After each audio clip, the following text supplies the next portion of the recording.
So this is going to be one of the fastest tomato seed saving videos you've ever seen. So if you want to, if there's some tomatoes you really like, or there's some tomatoes that are really expensive in the supermarket, it's very easy to take the seeds out and just grow them. So the first thing you normally have to do with tomatoes, just cut them up a bit, and if you put the knife into the seedy bit, you get a load of seeds out like that. Then after you've finished, you've got all your seeds, you put them in, just chuck them into a container like this, and as you can see, and then what you do is you put some water in and you leave it for 4 or 5 days.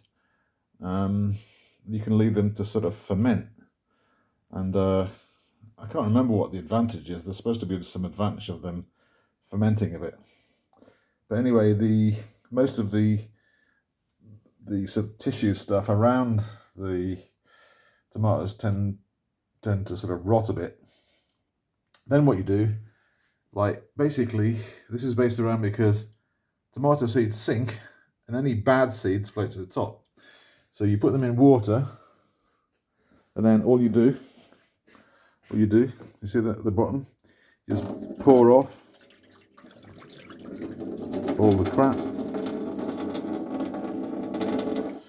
And then what you do this about several times. You put a strong jet of water in, and you wait for them to settle down again. See, they're all floating around in there.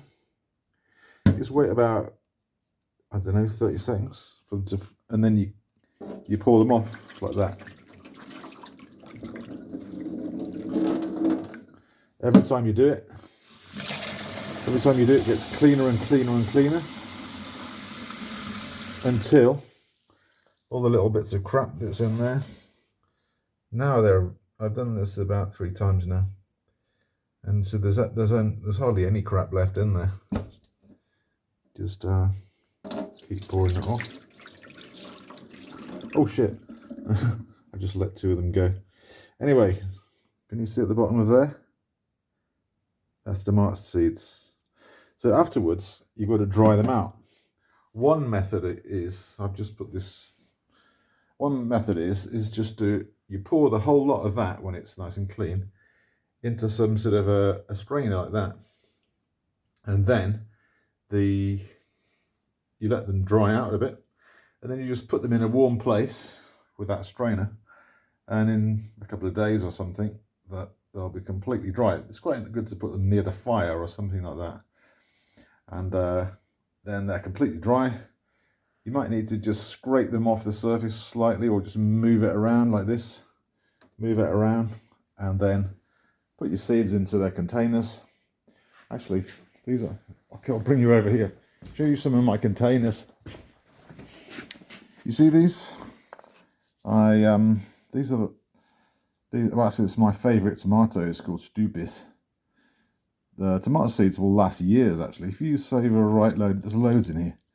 I did these years ago, and I've been growing the tomatoes from these for years. I don't even have to do it every year. So these are old film containers, but people don't use film anymore. So actually, look at that. It's a mega thing of Stupis. It's like that's enough for 20 years. These are some of my tomatoes. But anyway, and got lettuces and all sorts of stuff. Yeah, even though these containers don't exist anymore, you can buy them on Amazon. Anyway, so dry them out completely, put your seeds in there, and then they're ready to plant whenever you want them. And if you really want, you can, before you, once the seeds are clean, you can put a couple of drops of bleach in, and that's supposed to kill any bacteria, but I don't really think there's any bacteria on those things anyway. I suppose you could get some disease, like, I don't know, like blight or something on them, but I have done it. I have put the thing in bleach, but normally I don't bother. So there you go. That's well, it actually wasn't that short. Okay.